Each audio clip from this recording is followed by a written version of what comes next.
Thank you so much. I am deeply honored to have you here this evening. And I'm just going to start with a poem that is not in the book, because one thing that you'll notice is once you write a book, the first thing that happens is once it's done, you write a whole bunch of other things that should have gone in that book. And that's how other books get born. A lesson in boundaries. I hold this page between us like a saber, because we are already standing too close. I open my mouth and there you are beneath me, baby bird, waiting to be fed this regurgitated nutrients. There is a need in you. Naked and primal, a longing for what is mine, and I don't trust you not to take too much. So I hold this page between us like a barbed wire fence, hoping as you press your face against it, the tang of metal, the piercing of iron and electricity will guard against your wayward curiosity, will poke your eyes shut when they have seen enough. I hold this paper between us like an old lady opens the door to her apartment, locks all still in place, never quite removing the chain, only cracking it open a sliver long enough to see who it is, and it's you again. Like a bill collector, no, like a loan shark.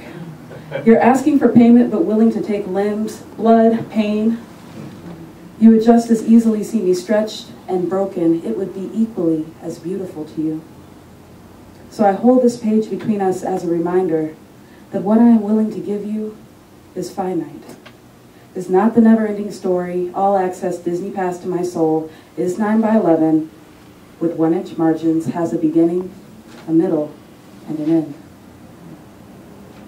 And as I whisper my words to you, don't mistake me for soft-spoken. Feel the sledgehammers wrapped in velvet at the core of every stanza. Feel the bite of me. The gilded Gensu knives I juggle with a grin, and know if I were to speak any louder, I might deafen you. If I were to share much more, the rain of falling knives would slit you into ribbons, so I hold this paper between us as much for your safety as for mine. Yeah, sometimes it's hard. It's not always easy to share what you think and what you feel, and for me that's been a big catalyst for my writing. That's really why I write, because I can always tell the truth. I can always write it down on paper, the things that I'm afraid to say, the things that I am ashamed to say, all of it. So here's the tricky part. So then you write things down, and then you make a book and other people get to read it. Awkward. It's a little awkward sometimes. So, but it's also kind of great. So Love and Guatemala is a collection, actually it's 2 collections of poetry and one short story, or one really not that short story. I won't lie, it's not short. And the way that it came about is actually a process that's taken about 5 years total to collect all the poetry and whatnot, because I never really set out to write a book. I just wrote a poem, and then I wrote another poem. And then one day I looked down and there was this stack of poetry, and I thought, well, what am I going to do with it? And that's exactly, hi Ian, I just saw you. Sorry. I haven't seen you in a long time.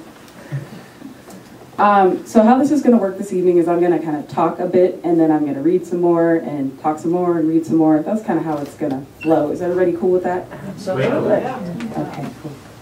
And what I want to tell you about Love and Guatemala is just a bit about the process in terms of how it all came together. So some of you were around during this time when I had this fabulous experience of going to Ghana.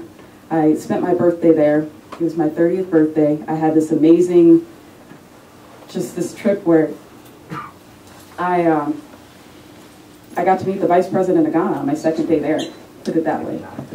The Ghanaian Symphony Orchestra followed me around, literally like serenaded me. I mean, it was just, it's one of those trips that I just wasn't ready for it. I didn't know what it was supposed to be, but once I came back, I was forever transformed.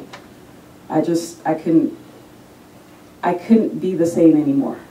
And so one of the things that happened was I realized I wasn't living my truth in terms of my employment. And so I gave my employers a 1-year notice, and then I started throwing myself fundraisers. And so many of you actually were there for the Red Couch Galleries, where my community came together. especially a community of different artists, and sold their works, and tied what they sold even to me as well, and to my vision quest. And then I left for 7 months. I went to Ghana, Morocco, Spain, Portugal, all sorts of different places, just to take some time to write. That's when I really worked on my novel, and then also to really think about, well, what is it that I wanted to contribute? What I came to is that I really wanted to take youth abroad, and that's what I got my master's degree in. So you know, I was already kind of headed that way, but I hadn't made the commitment. So I was back in this area about 3 days when I was offered a position doing just that, around the corner for a small nonprofit, taking youth to Guatemala. And yeah, it was an incredible experience. I took 5 trips total with between 13 and 42 teenagers from Seattle in tow per trip.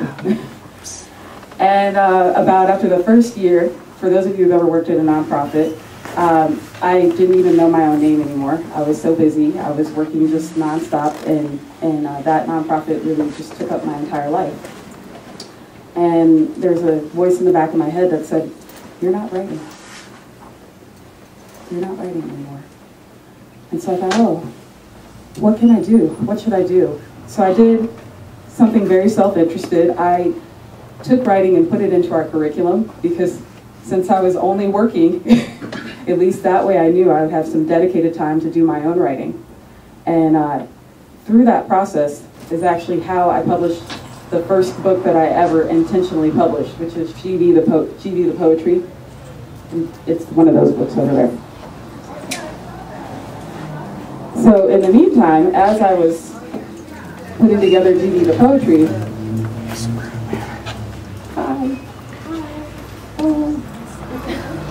come on in, you guys get cozy.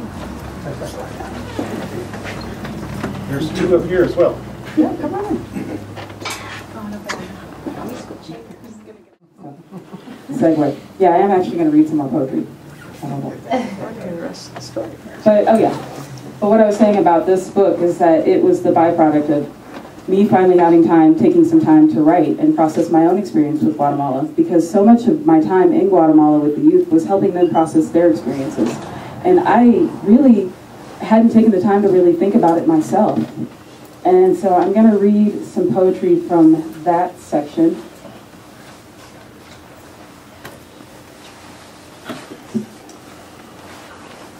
Casa de la Corola. Eggs and black beans, pan francés, hot coffee. Always buen provecho when I come to her home. Siempre bienvenidos, I never feel alone, because within these blue walls hung with portraits, sheltering a courtyard full of turtles and parrots, I find family. See something of my grandmother in the wisdom of her hand shaping tortillas, hear echoes of my dad and her laughter, and she tells me dirty jokes.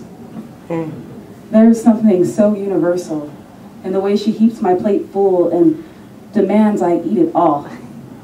It's the kiss on my cheek to say goodnight, the cup of hot chamomile when I walk the streets. I am a stranger, but here I'm home, I'm loved.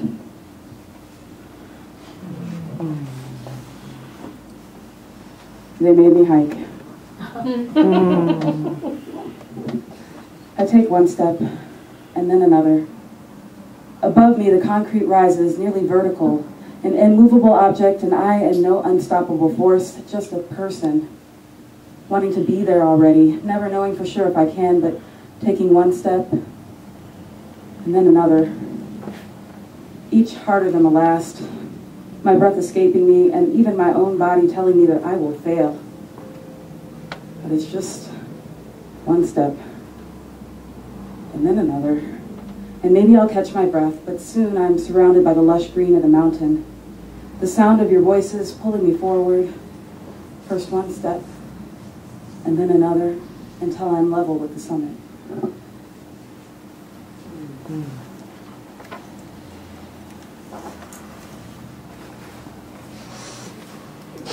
Te conocí. Siempre vuelo por la noche.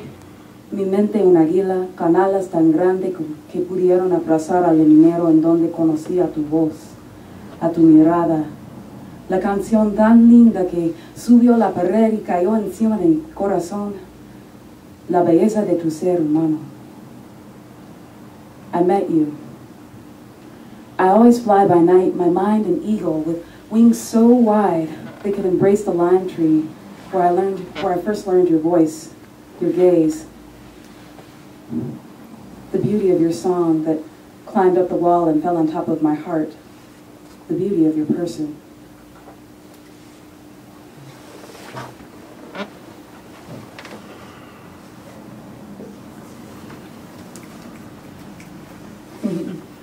This is called Some of Us, and it was written after discussion on the 36-year Civil War.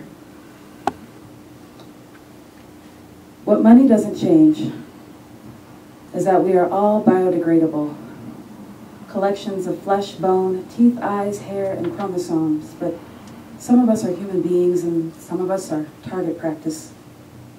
Some of us bleed and have feelings, and some of us are seen as less. How casually we speak of casualties, of accidents and incidents. Number the victims instead of naming those who were never of any consequence, because some of us are human beings and some of us are target practice. Disposable lives that have no meaning other than to inconvenience those whose need for power, money, oil, fruit, land, whatever, exceeds their capacity to see that some of us are human beings and some of us are murderers. Liars, monsters, and thieves consumed with a bottomless obsession with greed, with the need to always take more, no matter what the price. The need to shelter in a toxic paradise, whose glittery borders are paved with the remains of anyone who might oppose, who might suggest that some of us are human beings. Oh, you guys are quiet.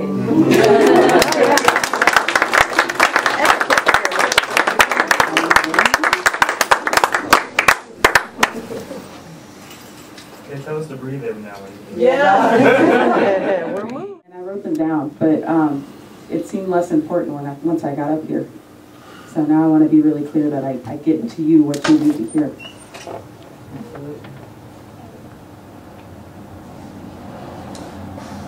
How many of you are writers? Okay. Ooh, that's, practically half of you. This is pretty good. Okay, so you know what I'm talking about when I say it's crazy hard. Yeah. One of the things that I like about this book is that I published it myself. Back in 2007, I discovered this fantastic thing called the Seattle Poetry Slam. Yes, have you been? No? What? Seriously though, this is the best thing you can do with $5 on a Tuesday night. Go to the Rebar around 8-ish, 8:30 really, because they're never really going to be ready for you at 8. And nothing's really going to ever happen until 8:30 or after, just letting you know. So you go to the Rebar and you will get to see not only an open mic, which is awesome, but then they have featured poets who come from oftentimes not just local Seattle, although Seattle locally has an amazing poetry scene, so you get amazing local poets, but you also get people from all over, like Patricia Smith or Ed Mabry or Mindy Netafeet. Like there's some amazing, amazing poets out there that you can see for $5. And then after that, there's the slam. So does everybody know what the slam is? Okay, slam is competitive poetry reading, where literally people with scorecards are sprinkled throughout the audience, and you get up here and you pour out your soul, and then they're like, nah, that was like a 2.3. Yeah, and you feel like a terrible person, and you should just write on your notebook. Yeah, but then sometimes you get up there and you spill out your soul, and they're like, that was a 10, oh my God, that was amazing, and it's all kind of worth it. So I discovered the slam and I started writing again, and I specifically I set an intention in 2008 as my New Year's resolution that I was going to go to the slam once a month or until I won. Which of course didn't happen until like 2010. But I did go once a month for that calendar year. I honored my New Year's resolution, and at the end of it I had this huge stack of poetry to which my mom gently kind of patted me on the shoulder and said, "That's so great that you're writing again. What are you ever going to do with it?" And that's how my first book was born, God, Hair, Love in America, because when I looked down and read through that stack of poetry, it divided neatly into those 4 categories. So I guess that just tells you what's on my mind. But through that process was really all about giving a present to my mom for Christmas. I didn't really think of it as something that would go beyond my family. I originally thought of it as something that I would do at Kinko's, just run off a couple copies, but I'm an artist and I love to paint, and so I painted this cool painting, which you see depicted on the cover of the book. Can everybody see that? Should I hold it up? Yeah, hold up. The light's kind of hitting it. Yeah. People ask me about why it's only half a face, because there's no mouth or whatever, and it's because it's the things that I don't say. That's what's in that book. But yeah, so I got it all together. I met a friend named Nisha, who was a part of the Black Girl Crew, which is a group of about 10 or 15, 30-something women who love to write and hang out. And so we would do that on a regular basis. And Nisha had self-published several books for her friends, and so she taught me how to do it. I used a website called createspace.com, and I have a little resource page for writers who are interested in self-publication, because I think it's super important and super empowering. But what I got out of that, so I put it out there, gave it to my mom, gave it to my dad, and then through createspace.com, it was online at Amazon.com. And so, I put up a little link on Facebook, oh, I put out a book, and I sold about 300 copies. And then I promptly forgot about it and went on my vision quest and all that. But what I got from that process was that there are people who bought my book who I will never meet, and people who have my book who I run into and hadn't met them before, and who've been like, "Oh my God, I read that poem," and could recite me back to me. Oh, that was weird. But it was also super cool because I felt like something I said made a difference to them. It impacted them. Enough talking. So one of the other benefits of self-publishing is that you can kind of do what you want, and so that's why I put this one story in the middle of these 2, in this mostly a collection of poetry, because I could, and also because it's the only story I really liked. So I'm going to read you a bit of an excerpt from the story, and then I'm going to actually read some of my love poetry, which I've been kind of stalling about. That's what all this chatter's really about, not wanting to go there just yet. So this story is called How We Met, and it was inspired by David Levithan. David Levithan is one of my favorite authors. He writes young adult fiction and queer fiction, and he put together an anthology called How They Met, and I thought, if David Levithan ever showed up at my door, I wanted to be ready for the sequel. I like to be prepared.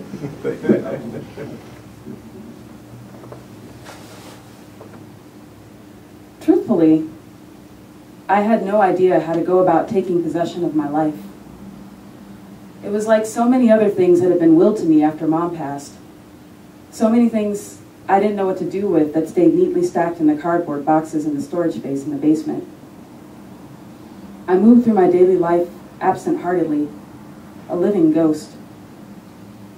There were people, co-workers, classmates, dance partners, even the occasional girlfriend, all loosely populating my waking dream, but you can't belong to someone who doesn't belong to themselves.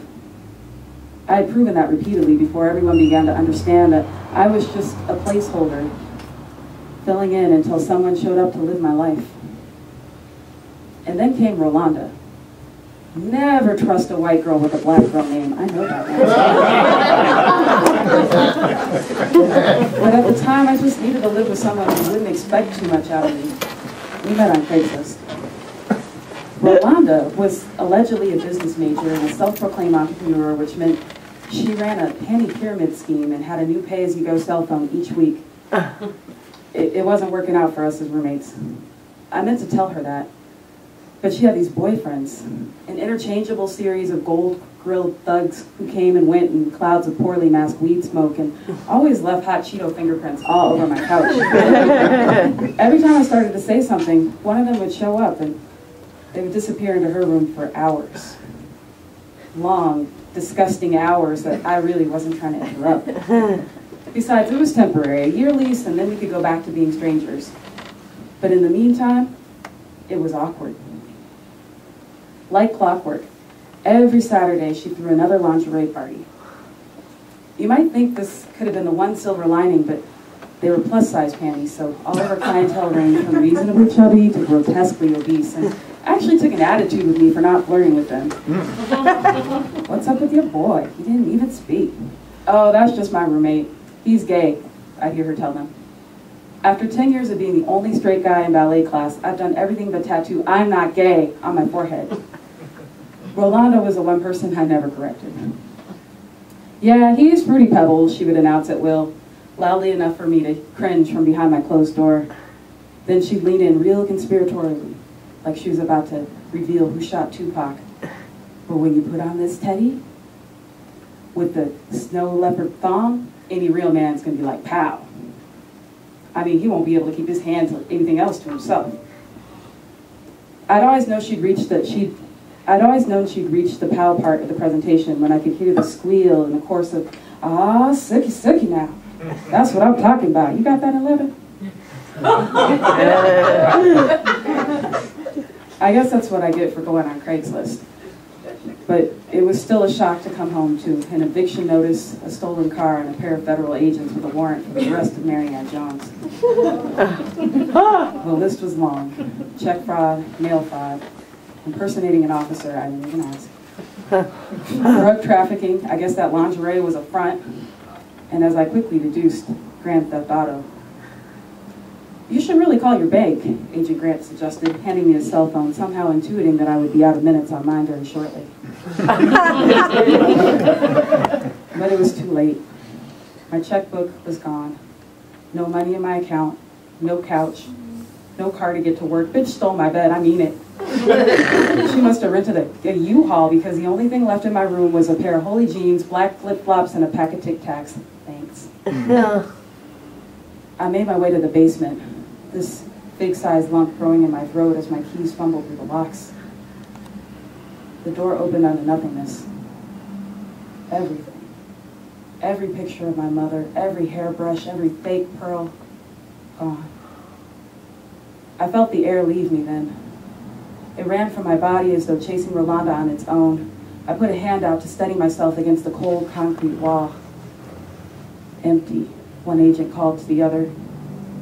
Amazing how one word could sum up so much. I let myself sink to the concrete and held my head between my knees like this was an earthquake drill, wishing like hell it was only a test of the emergency broadcasting system. "Hey, son, can we give you a ride somewhere?" the agent offered. I don't remember answering. Maybe I didn't. But somehow I ended up at the U, wandering aimlessly between the birch trees and the ivy-covered brick buildings. My mind spun out like a roulette wheel. Better to keep spinning. Better to keep moving rather than to settle on one loss. I couldn't stand to break much more, so I placed one foot and then the next along a cobblestone path. "Is there anyone you can call? A friend you can go stay with?" they had asked me. Just one I could think of, but I couldn't go there yet. I needed a moment to be alone, to wrap my mind around the scope of this disaster. This was the kind of thing you read about and thought, poor guy, but man, what a moron, until you were that moron. When my fingers reached that unbearable state of iciness, I ducked into the library. It wasn't exactly the perfect place to be alone, but there was a certain anonymity in the hush of the stacks. Have you ever needed to wallow? To slam face first into rock bottom and lay there, bleeding on the pavement, just trying to catch your breath, not even thinking about getting up, just living the miracle of each breath, affirming there is one thing that hasn't been destroyed yet. One breath. I'll stop there.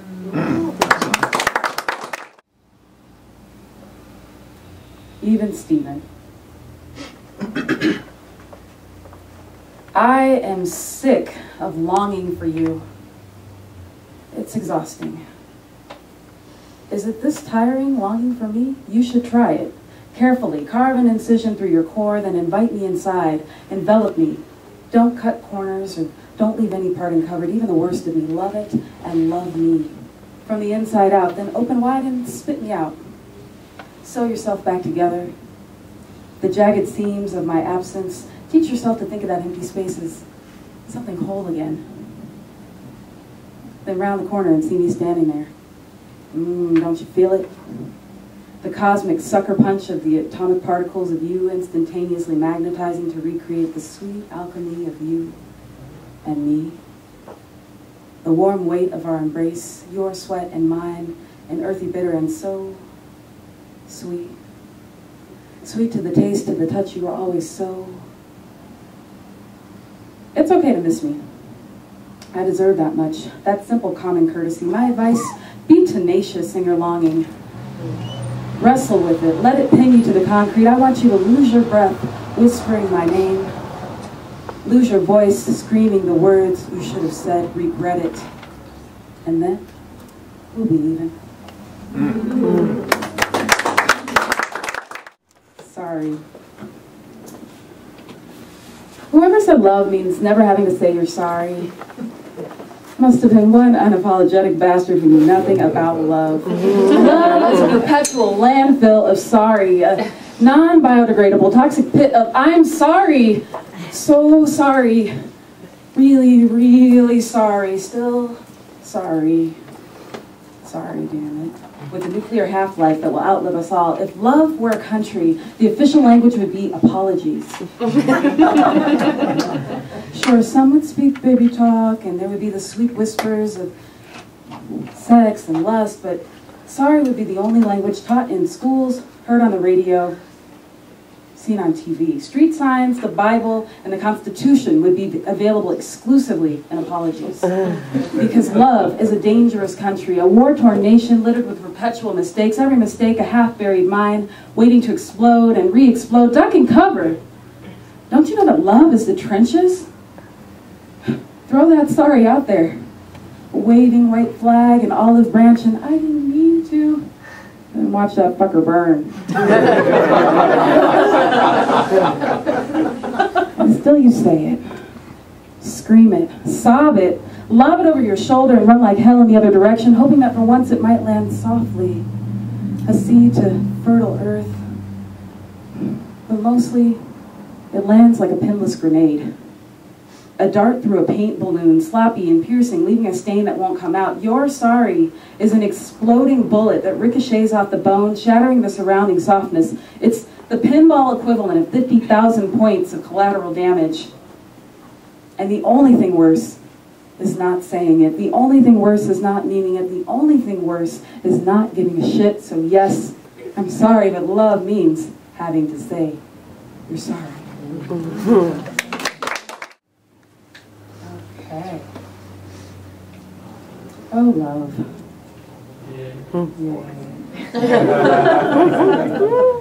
Yeah, so here's how I reconcile this. Because as I'm reading this, I'm like, oh my God. Sometimes you have to go through bad things to understand and appreciate good things. And for me, going through anything means I need to write about it. To purge myself, to have a higher understanding, to move through it. But man, I'm really sick of having to write about this. So next book, it's going to be all like, I don't know, rainbows and sunshine. That's the title of my next book. No love poem for you. If I look more like her, would you finally just see me? I never much cared for jealousy and still don't, so this is not a love poem. I won't compete. In this poem, you lose me. You tell me that you love me and how much our friendship means to you, and yet you're completely oblivious to who I could be to you. I'm everything you never knew you needed, but again, you just don't see it. I toy with what it'd be like to show you. Sneak into your house when you're asleep and write it all down across the flat of your chest, this what you mean to me. It would be lipstick-stained clarity. So when you finally awake and look into the mirror, you'd see my truth, staring back at you, proof. It'd be like those love notes my mom used to put in my lunchbox. Love on a napkin, except inked across your throat and down the lines of your body. The indelible honey of soul speak and Ruby Woo, Mac, Shade 42. The silken weight of the words I whispered into the phone last night, drunk dialing above the din of the bar. I told you, your love for her is a lot like SpaghettiOs. It's something familiar that you think you'll never outgrow. It smells like the can. But you eat it anyway, can't help but crave it. But let's not make this complicated. Stop eating from the can. And I will feed you my heart in bite-sized pieces. You've never tasted sweet and salty so rich. I am telling you, my love is delicious. Yeah. Wait, you didn't hear me. My battery died. The universe telling me I was cut off. No, even God said this poem wasn't for you. I wish I didn't feel you, but I do. And I wish I'd never met her. Then I wouldn't have a face to put to you repeating the same mistakes. So maybe that's just what it'll take for you to learn that love is more than what you make, more than chemistry in her pretty face. Love is not hating someone when they puke on your shoes. It's helping them up even when it's hurting you. And I guess in this case, love means not telling you the truth. That I want you. Beyond reason, beyond measure, and it embarrasses the shit out of me. I just wish I could move to Zimbabwe and get over it. 2 poems left, and you get to decide what they are based on title alone. Well, both. Da, da, da. Okay. I can read Love Like a Woman, or True Love Never Dies.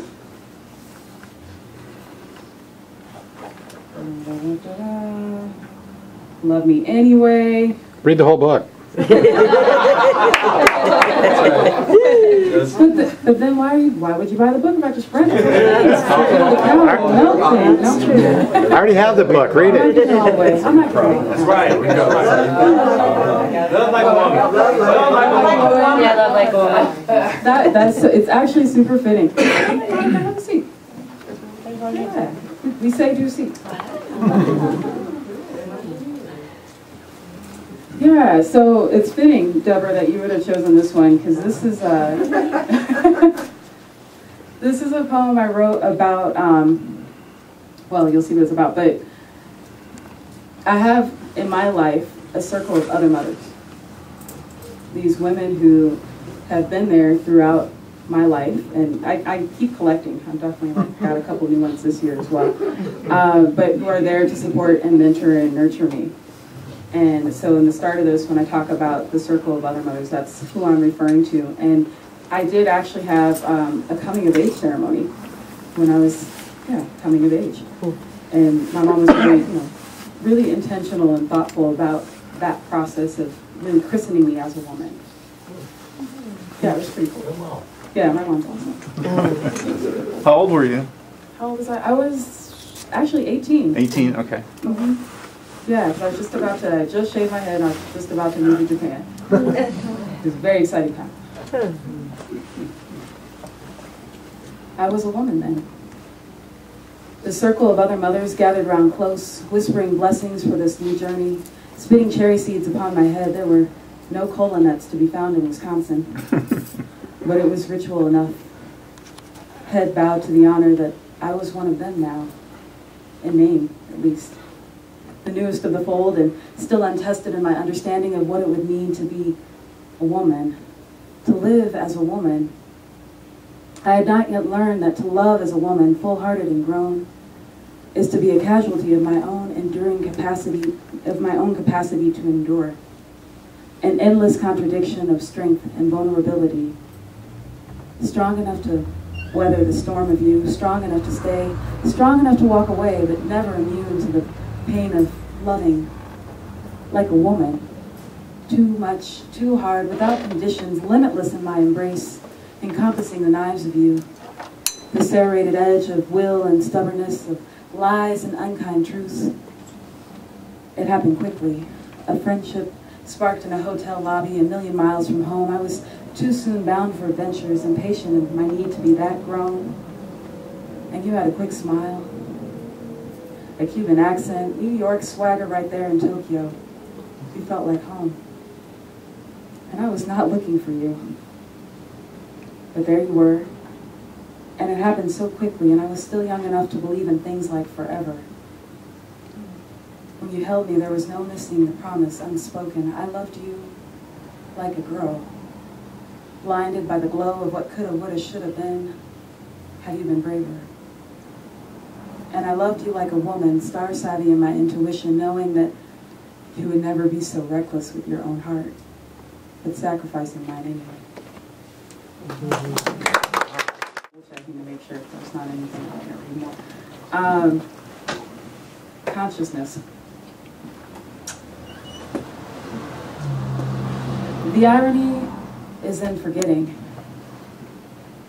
and having these groundbreaking moments and then not remembering what shifted, only the end results, only the here and now of what is and who I am, and every day even that is erasing itself. I try to write it down, take a picture, but truth isn't digital. Clarity is unphotographable, unreproducible, just like love is simply a four-letter word that never quite says what I want it to, because what I mean is so much more. How I feel is a puzzle of missing pieces, and what I wanted to tell you about me, what would have made it all come together, I can't quite remember.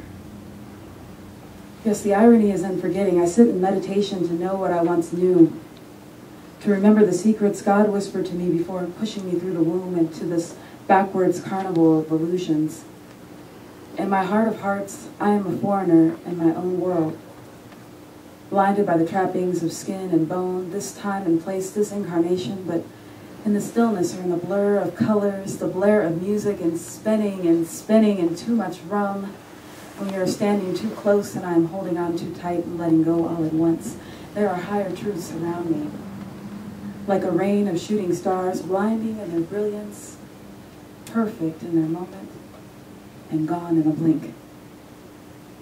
And I know that it's all in there, somewhere, woven into the spaces between what I think and what I feel, the knot of gray matter that rest in it. It's the truth that rests on the tip of my tongue, the dream just beyond the reach of my cognitive abilities, and sometimes it comes to me, and sometimes it's gone, and I'm just always trying to remember.